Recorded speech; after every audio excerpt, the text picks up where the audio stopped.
হ্যাঁ গো কুদ্দুসের বাপ, মেঘ অনেকদিন হইলো চলে গেছে, তো মেঘটাকে ফোন করো না। আরে তুই তো ঠিক কথা বলেছিস, মেঘটাকে ফোন করতে হবে, অনেকদিন হইলো গেলছে আর আসছে না, আমাদের এলাকায় আসবে। মেঘটা আলে পরে ভালো হবে। হ্যাঁ ফোন করো না। ঠিক বলেছিস, দাঁড়া ফোন লাগাই তো। হ্যালো মেঘ বাবাজি, তুই কত দূর আলে? শিয়ালদা পৌঁছাচ্ছ?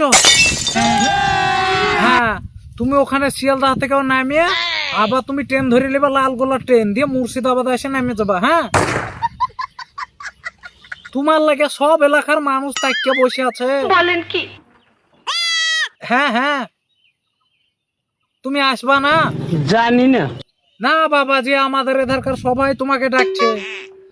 হ্যাঁ আমাদের এদিকের মানুষ সব জারিয়া হয়ে গেছে। না না, সব রাস্তাঘাটে শরবত বিলাইছে, তারপরে দান করছে। তাও তোমার রাগ আছে এখনো? না এবারকার মতন তুমি আসো। হ্যাঁ তুমি দুদিন কেন লাগে আসো। চলো দেখ বাবাজি, না তোমাকে আসতেই হবে, তোমার আমি হাতে পায়ে ধরছি বাবাজি, আসো। হ্যাঁ হ্যাঁ হ্যাঁ তোমার লাগি আমরা বসে আছি, আজ 5-7 দিন থেকে কাজ মাজ করি। তুমি আসবা, আমাদেরকে একটু ঠান্ডা মান্ডা করবা, পানি দিবা, তার লেগে বসে আছি। হ্যাঁ বাবা তুমি তাড়াতাড়ি আসো বাবা, রাখছি তাহলে বাবাজি। ফোন করলে মেঘকে ফোন করে শোনো। কি বললো? বুঝলো দেরি হবে, 2-4 দিন দেরি হবে। 3-4 দিন লেট হোক, ঠিক আছে, ও কোনো ব্যাপার নাই, এতদিন সহ্য করো না, 3 দিনও সহ্য করিয়ে নিব।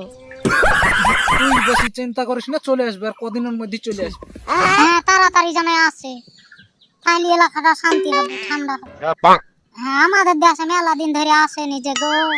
ভিডিওটা বানানো হয়েছে শুধুমাত্র ফানি ও কন্টেন্টের জন্য, আর কিছু ভিউ পাওয়ার জন্য। কাউকে কোনো আঘাত করার উদ্দেশ্য থাকে